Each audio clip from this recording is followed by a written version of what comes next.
The return of Donald Trump to the White House in January 2025 has been marked by a return to his signature aggressive stance on international trade. His targets this time are two nations with growing global influence, China and South Africa. Trump's actions, characterized by tariffs and accusations, have sent shockwaves through the global economy and raised concerns about a potential fracturing of international relations. Trump's decision to target China stems from his long-held belief that the country engages in unfair trade practices. He has accused China of manipulating its currency, stealing intellectual property, and flooding the U.S. market with cheap goods. To counter these perceived threats, Trump has proposed a new wave of tariffs on Chinese imports, potentially targeting all goods with a 10% levy. He has also threatened even harsher measures, including a staggering 100% tariff on all Chinese products if Beijing attempts to undermine the US dollar or establish a rival global currency. South Africa finds itself in Trump's crosshairs for different reasons. The Trump administration has accused the South African government of harboring anti-American and anti-white sentiments, alleging that recent land expropriation laws discriminate against white landowners. Furthermore, Trump has expressed concerns about South Africa's growing ties with Iran and Hamas, groups that the U.S. considers hostile. In response to these perceived transgressions, Trump has halted all aid to South Africa, a move that could have significant economic and humanitarian consequences for the nation. The targeting of both China and South Africa represents a significant escalation in Trump's confrontational approach to foreign policy. His actions have drawn condemnation from some quarters and sparked fears of a new era of protectionism and global instability. The international community now watches nervously as these two major powers grapple with the implications of Trump's bold moves. China has met Trump's aggressive trade tactics with defiance and retaliatory measures of its own. Beijing has vehemently denied accusations of unfair trade practices, accusing the U.S. of attempting to stifle its economic rise. In response to U.S. tariffs, China has implemented counter-tariffs on American goods, targeting key industries such as agriculture and manufacturing. A particularly contentious issue in the brewing trade war is the control of rare earth minerals. These minerals are essential components in a vast array of modern technologies, including smartphones, electric vehicles, and military hardware. China currently holds a near monopoly on the production and processing of these critical resources, controlling an estimated 70% of global production and 90% of processing capacity. Recognizing the strategic importance of rare earths, China has taken steps to leverage its dominance in the sector. In response to U.S. restrictions on chip exports to China, Beijing promptly banned the export of gallium, germanium, and antimony, three rare earth elements crucial for chip manufacturing. Furthermore, China has declared rare earths to be state property and has implemented strict controls on the export of extraction and processing technologies. China's assertive stance on rare earths highlights the high stakes involved in the trade war with the U.S.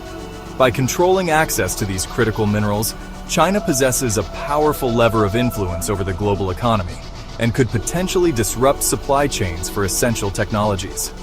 This strategic advantage has not gone unnoticed by other nations, leading to a scramble to reduce reliance on China for rare earth supplies. South Africa has reacted with a mixture of anger and defiance to Trump's accusations and the suspension of U.S. aid. Government officials have vehemently denied allegations of anti-Americanism and anti-white discrimination, labeling them as baseless and politically motivated. They argue that the land expropriation laws are intended to redress historical injustices stemming from apartheid and are being implemented in a fair and transparent manner. President Cyril Ramaphosa has been particularly vocal in his criticism of Trump's approach, accusing the U.S. of engaging in megaphone diplomacy and resorting to threats and intimidation rather than meaningful dialogue. Ramaphosa has stressed that South Africa will not be bullied into changing its domestic policies to appease the U.S. and will continue to pursue its own national interests. The suspension of U.S. aid, while unlikely to cripple the South African economy, will undoubtedly have negative consequences. The aid cuts are expected to impact a range of sectors, including healthcare, education, and social welfare programs. Furthermore, the diplomatic fallout from the dispute could damage South Africa's international standing and hinder its efforts to attract foreign investment. Despite the challenges posed by Trump's actions, South Africa remains a key player on the African continent. Its robust economy, democratic institutions, and diplomatic clout make it a valuable partner for many countries. How the South African government navigates this latest crisis will have significant implications for its own future and for the broader geopolitical landscape. The escalating trade tensions between the US, China, and South Africa have sent ripples of anxiety across the global stage. Countries around the world are grappling with the potential economic and geopolitical fallout of a protracted trade war between these major powers. The uncertainty surrounding the future of global trade relations is already impacting investment decisions, supply chains, and consumer confidence. One of the most significant concerns arising from the current situation is the potential for a fragmentation of the global trading system, Trump's America. First policies and his willingness to unilaterally impose tariffs have undermined the rules-based order that has governed international trade for decades. This has led to a rise in protectionist sentiment in other countries, raising fears of a tit-for-tat trade war that could damage the entire global economy. Another major concern is the potential for a shift in global alliances. Trump's aggressive stance towards China and South Africa could push these countries closer together and encourage them to seek out alternative partnerships.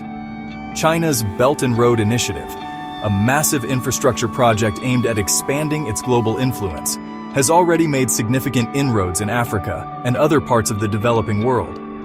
The US's retreat from multilateralism and its focus on bilateral deals could further cede ground to China and other rising powers.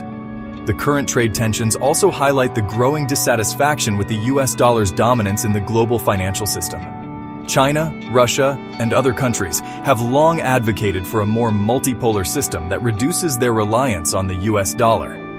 Trump's threats to weaponize the dollar by imposing sanctions and tariffs have only strengthened their resolve to find alternatives. The BRICS nations, Brazil, Russia, India, China, and South Africa, along with other potential members, are actively exploring ways to reduce their dependence on the dollar, including the creation of a new global reserve currency. The future of the global order hangs in the balance as the trade war between the US, China, and South Africa continues to escalate. The outcome of this high-stakes game of economic chess will have profound implications for the global economy, international relations, and the balance of power in the 21st century. The world watches and waits, hoping for a peaceful resolution but bracing for a potentially turbulent future.